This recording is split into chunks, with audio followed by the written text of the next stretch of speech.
Olá, queridos alunos, estamos de volta para a nossa quarta aula e hoje o nosso assunto é também extremamente interessante porque vamos falar sobre multiparentalidade. Multiparentalidade, nós sabemos que é uma novidade, entre aspas, no judiciário, porém ela já existe há muito tempo, porque sempre houve afeto, né? O afeto não é nada diferente, não é nada novo, não. O afeto é algo inerente ao ser humano que desde que o mundo é mundo, ele tem aquele afeto. O negócio é que agora nós vamos trazer o afeto para a ordem jurídica no sentido de filiação.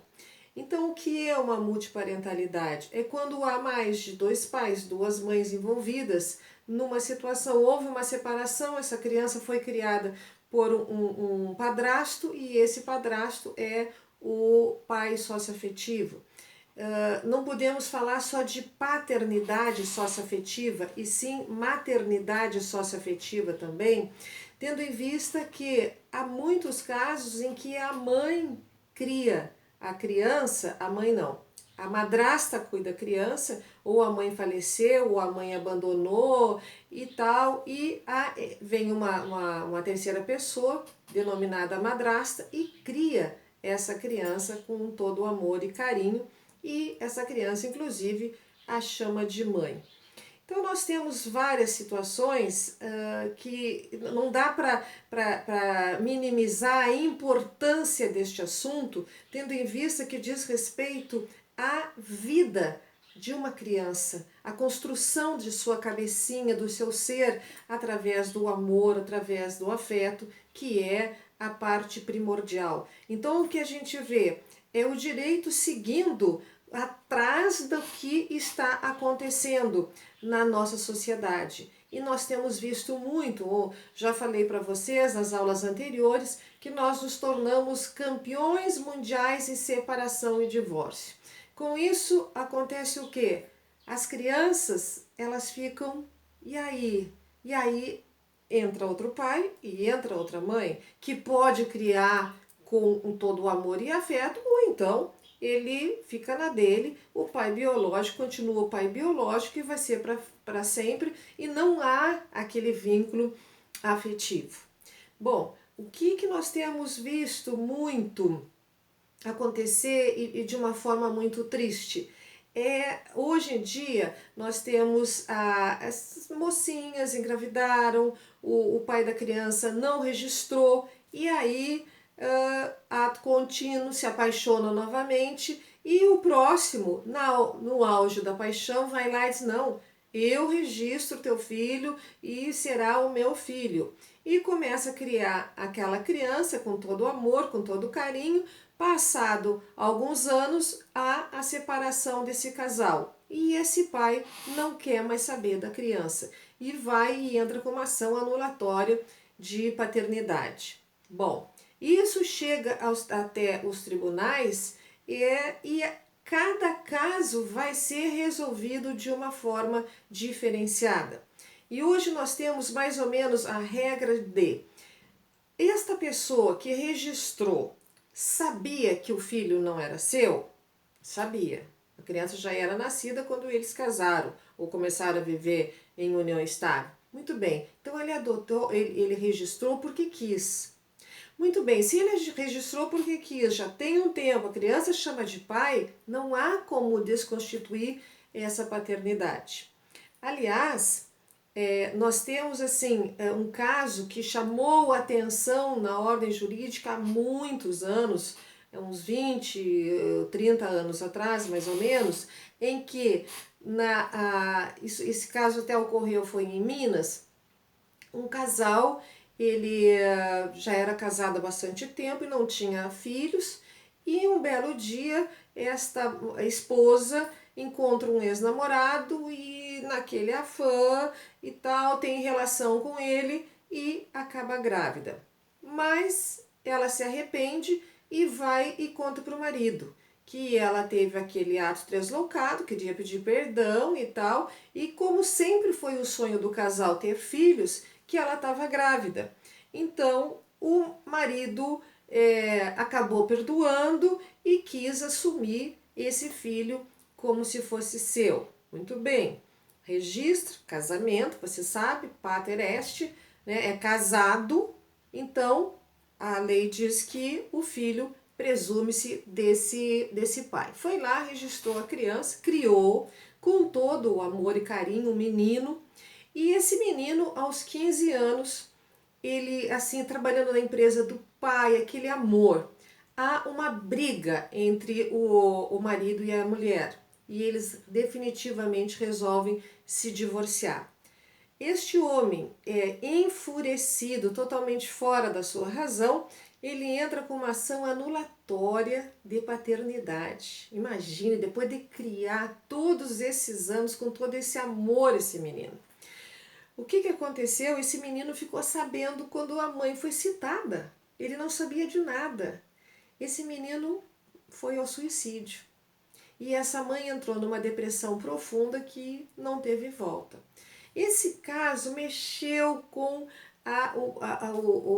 o setor jurídico e isso foi se espalhando pelos tribunais, daí as decisões são dadas de caso a caso. Já formou o vínculo biológico, sabia, o vínculo biológico não, o vínculo afetivo, sabia que essa criança não era sua, então, meu amigo, vai continuar sendo pai.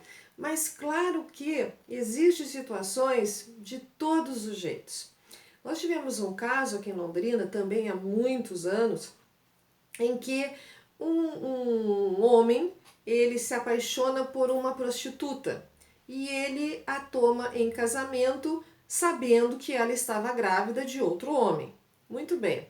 Eles casam, nasce uma menina, ele vai, registra, estão no maior dos amores. Passado 2 anos, nasce um menino, que aí esse menino era do casal, e foram criados. Muito bem, passado mais alguns anos, digamos uns 10 anos aproximadamente, nem lembro bem, esta mulher larga dele e abandona as crianças junto com ele e volta para a vida fácil que ela tinha, ou difícil, não sei. Então ela volta para a vida dela e fica as crianças. Esse homem tresloucado pega a menina e vai para o fórum e chega na sala da promotora e diz: olha, estou entregando essa menina que não é minha filha, eu registrei porque casei com a mãe dela, que é isso, aquilo, e ela me abandonou e eu já basta eu ter que aguentar o moleque, essas foram as palavras dele, eu lembro até hoje, que é meu filho. Agora ela eu não tenho nada que ver. Essa menina num choro foi um caos, assim, né? Porque as pessoas ficaram desesperadas. E agora uma menina já devia ter uns 10 anos, foi criada, chamava ele de pai e tal, foi abandonada pela mãe e foi abandonada pelo pai. E os avós e todo mundo, ninguém queria saber dela, porque todo mundo com raiva da história da mãe ter abandonado e tal. Muito bem, entrou psicólogo, assistente social, juiz, promotor, advogado, tudo no intuito de mudar a cabeça desse pai para ficar com essa menina e não teve jeito. E aí, por fim, o juiz deu a decisão realmente destituindo o poder familiar e encaminhando ela para uma família substituta, para ser um lar de acolhimento, para ser adotada. Então, é muito triste. A gente vê que não há como ter uma decisão unânime para todo mundo, porque cada caso é um caso. É uma situação bem diferenciada. E essa foi uma situação, assim, bastante chocante. Tem outro caso aqui interessante, até eu trouxe para vocês essa decisão do TJ de São Paulo, em que a mãe biológica ela morreu no parto e o pai da criança, passado algum tempo, ele casa de novo e esta a segunda esposa cria essa criança como se fosse sua filha.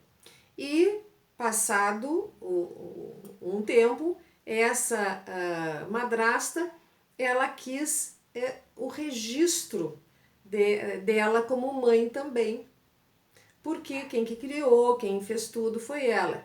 E foi um caso assim, foi em 2012, 14/8/2012, esse julgado, pelo relator foi Alcides Leopoldo e Silva Júnior. Eles entenderam que se a mãe morreu, em homenagem a essa mãe e tal, morreu no parto, que deveria permanecer o nome dessa mãe. Porém, deveria também colocar a mãe socioafetiva como mãe. Então, nesse registro dessa menina, tem 2 mães e um pai. Então, nós temos a maternidade socioafetiva. Tem aquele caso também do Pedrinho, que eu acho que você já conhece, foi um caso muito famoso, em que esse menino ele foi subtraído na maternidade por uma pessoa chamada Dona Vilma, está em todas as mídias isso, e criou o Pedrinho durante 17 anos. E aos 17 anos, o Pedrinho, chegando da escola, uma pessoa pergunta para ele se ele sabia onde morava o Pedrinho. E ele disse que ele era o Pedrinho. E essa pessoa conta então a história dele, que a mãe dele morava noutra cidade, que passou os 17 anos procurando ele, enfim, foi toda uma comoção. Esse menino ficou arrasado e houve aquela situação: volta para a mãe biológica ou permanece com a Dona Vilma, que foi a mãe afetiva que criou ele com todo amor e carinho? Bom, qual foi a decisão do rapaz? A decisão do rapaz foi: voltou para a mãe biológica.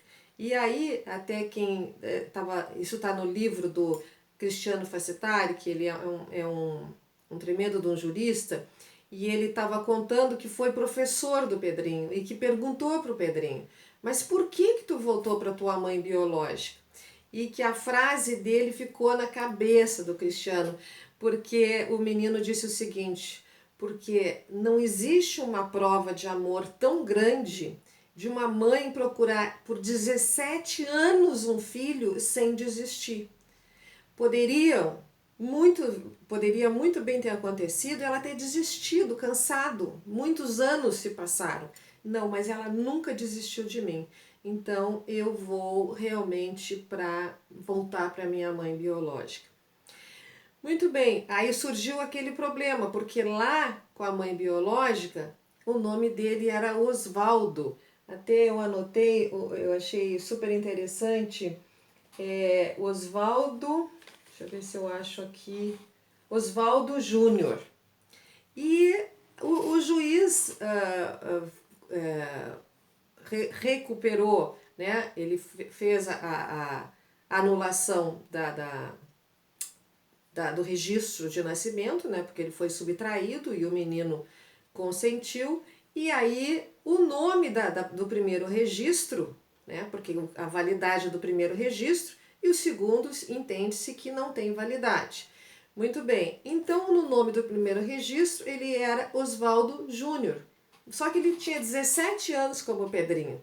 E aí o que aconteceu? Ele falou com o juiz, e o juiz extremamente elogiado, em São Paulo, que ele diz o seguinte: a vida inteira o meu nome foi Pedrinho, só que sempre me chamaram de Juninho. Será que poderia colocar no meu nome o Júnior? Bom, aí surgiu aquele problema. Para colocar Júnior no nome é porque já existe uma pessoa anteriormente com esse mesmo nome e aí acrescenta o Júnior. Não era o caso do Pedrinho. Então, esse juiz deu uma decisão inédita, colocou o Júnior como nome. Então, ele ficou Pedro Júnior, o outro sobrenome que eu não lembro. Então, o primeiro caso que esse final, que é para dizer que é o mesmo nome de um antecedente, de um ascendente, o Juninho ficou diferente, ficou Pedro Júnior, não lembro o outro nome dele, e continuou